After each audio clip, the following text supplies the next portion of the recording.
Next topic ਹੈ ਬੇਟਾ ਡਾਲਟਨਸ atomic theory. ਇਹ ਥਿਊਰੀ ਤੁਸੀਂ ਪਹਿਲਾਂ ਵੀ ਪੜ੍ਹੀ ਹੋਈ ਹੈ, ਫਿਰ ਆਪਾਂ ਰਿਵਾਈਜ਼ ਕਰਦੇ ਹਾਂ। In 1808 Dalton published a new system of chemical philosophy, ਜਿਹਨੂੰ ਆਪਾਂ ਡਾਲਟਨਸ ਐਟੋਮਿਕ ਥਿਊਰੀ ਕਹਿੰਦੇ ਹਾਂ। ਇਹ ਥਿਊਰੀ ਹੈ ਬੇਟੇ, this is landmark in the history of chemistry. ਇਹ ਇੱਕ ਲੈਂਡਮਾਰਕ ਸੀ ਕੈਮਿਸਟਰੀ ਦੇ ਵਿੱਚ, ਕੈਮਿਸਟਰੀ ਦੀ ਹਿਸਟਰੀ ਦੇ ਵਿੱਚ, ਠੀਕ ਹੈ। The main points of this theory are, पहला पॉइंट की है बेटे दा, matter is made up of extremely small individual particles called atoms. मतलब मैटर है जिहड़ा बहुत छोटे छोटे पार्टिकल्स तो मिलके बनया होया है, जिन्होंने असी एटम्स कह दिंदे हैं।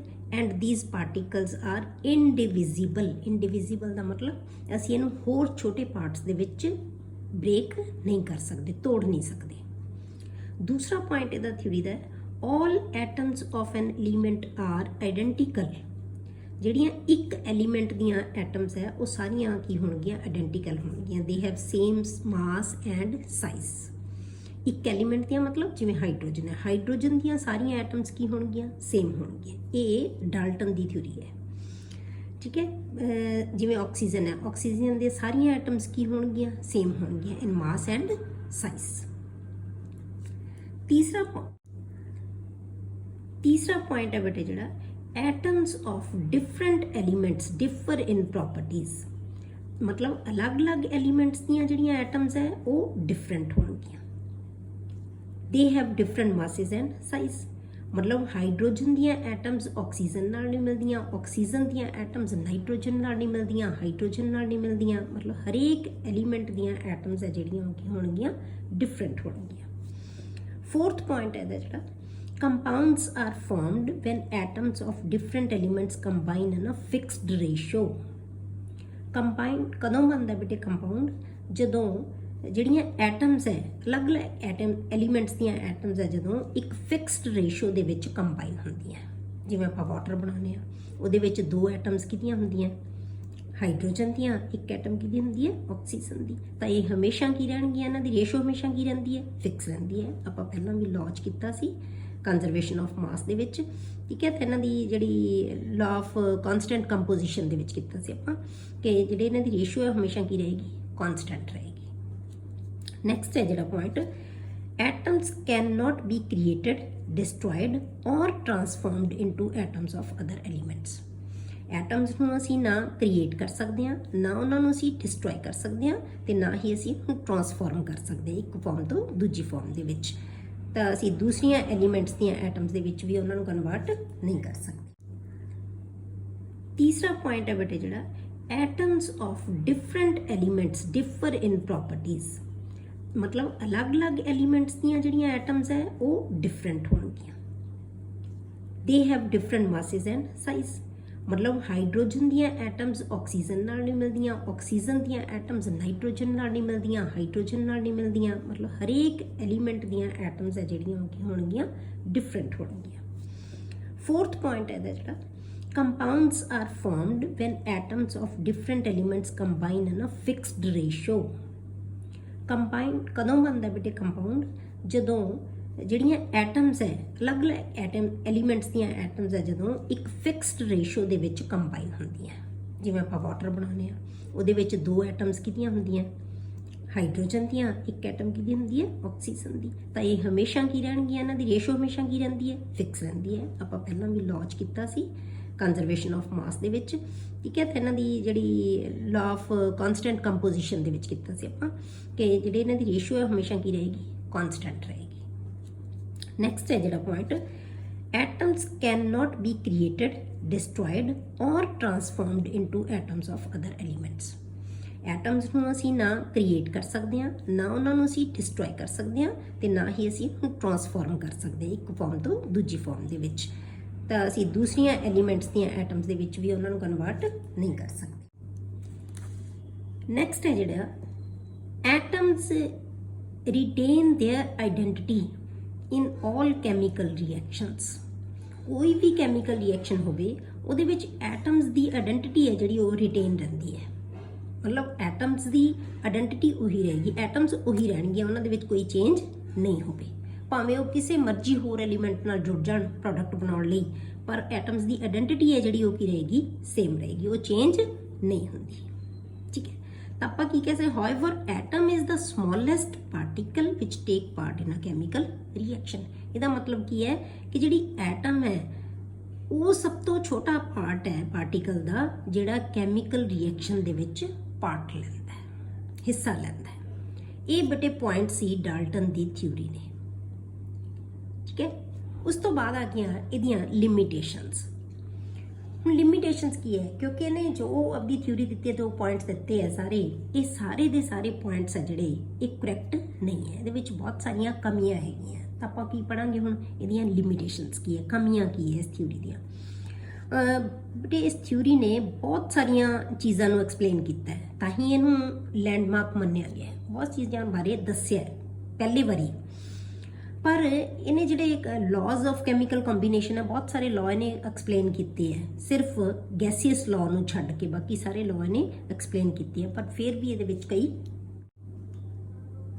ਇਹਦੇ ਵਿੱਚ ਕਈ ਲਿਮਿਟੇਸ਼ਨਸ ਹੈਗੀਆਂ। ਜਿਵੇਂ ਆਪਾਂ ਪਹਿਲਾਂ ਕਰਦੇ ਹਾਂ, it fails to explain the cause of chemical combination.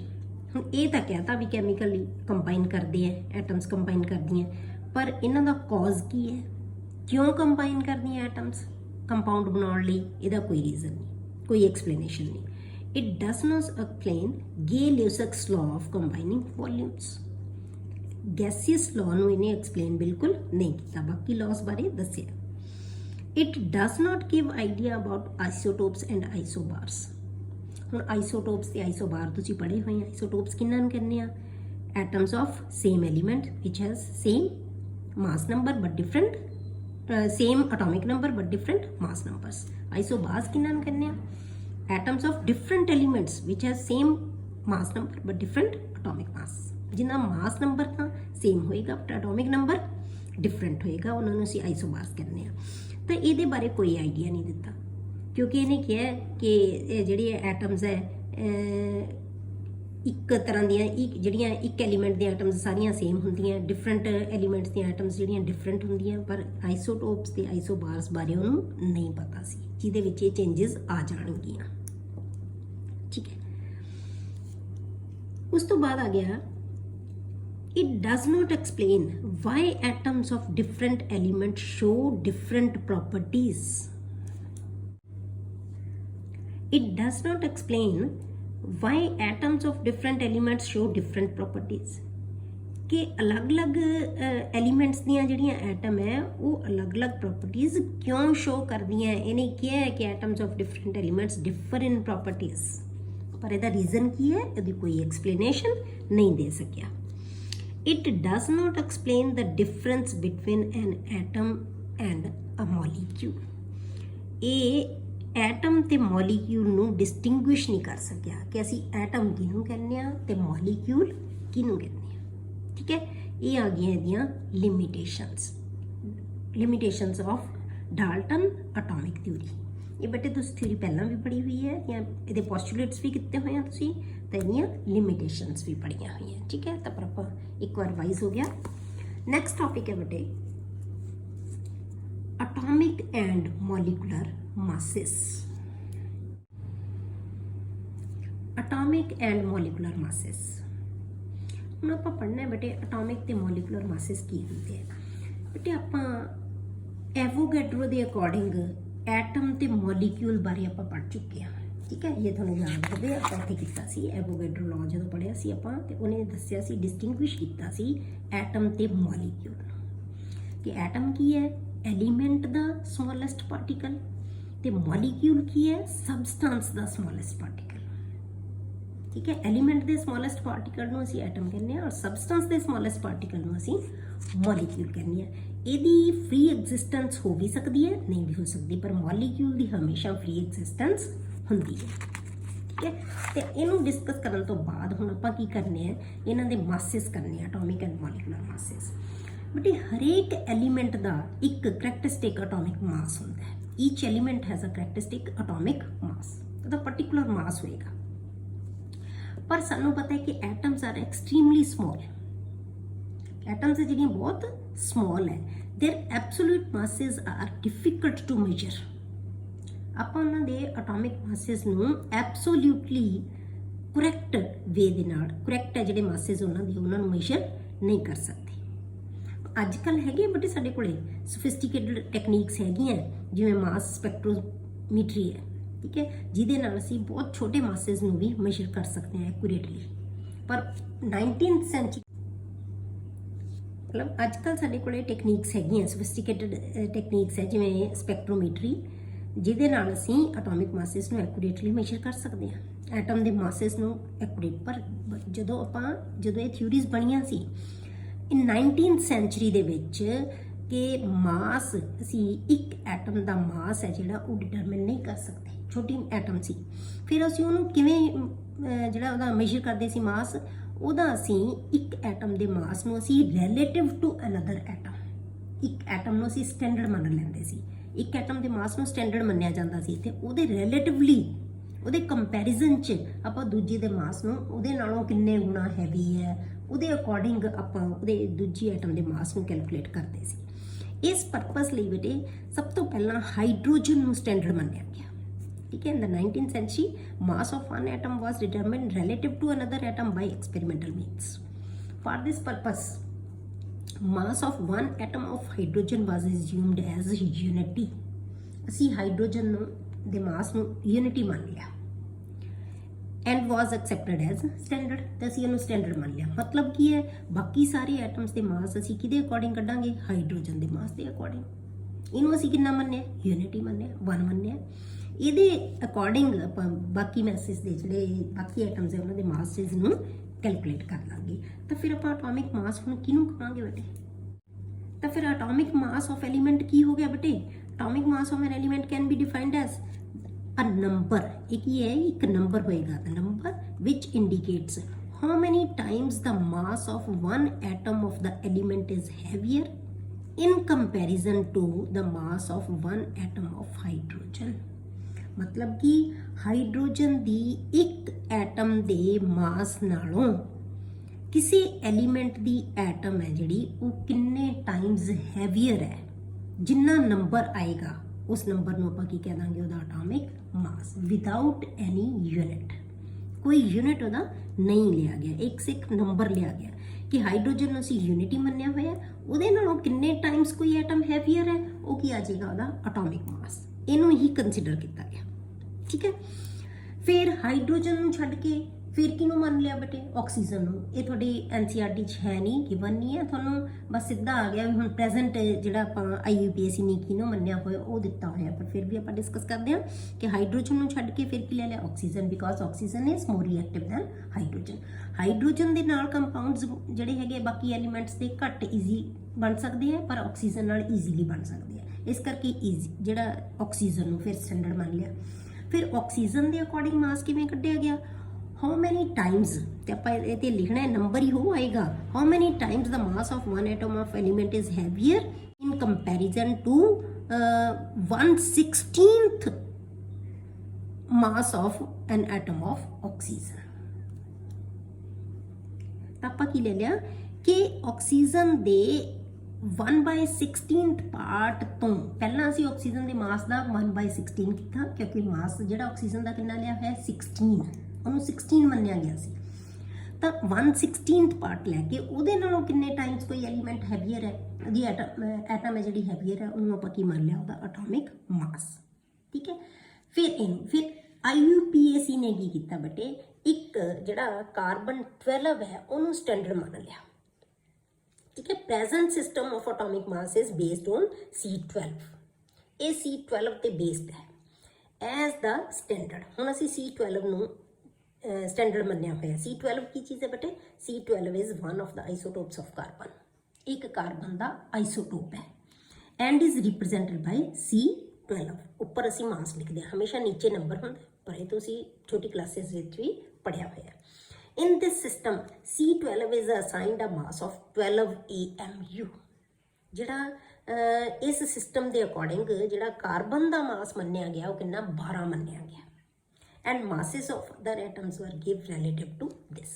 ਬਾਕੀਆਂ ਦੇ ਮਾਸ ਹੈ ਜਿਹੜੇ ਕੀ ਹੈ, ਇਹਦੇ ਰਿਲੇਟਿਵਲੀ ਦਿੱਤੇ ਗਏ ਕਿ ਇਹਦੇ ਨਾਲੋਂ ਕਿੰਨੇ ਹੈਵੀਅਰ ਹੋਣਗੇ।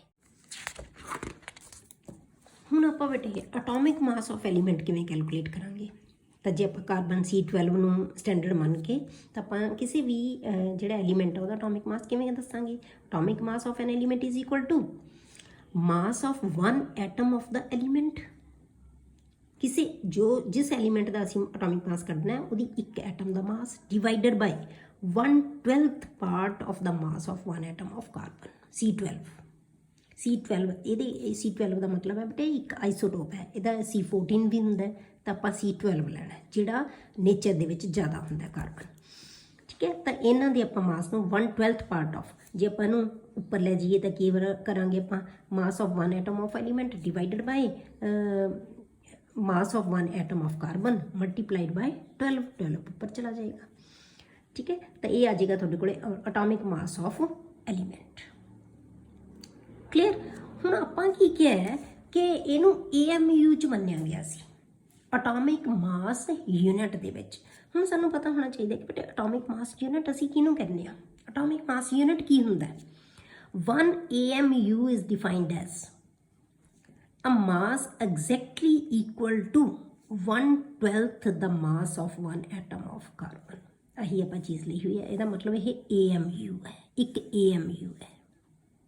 ਠੀਕ ਹੈ, a mass exactly equal to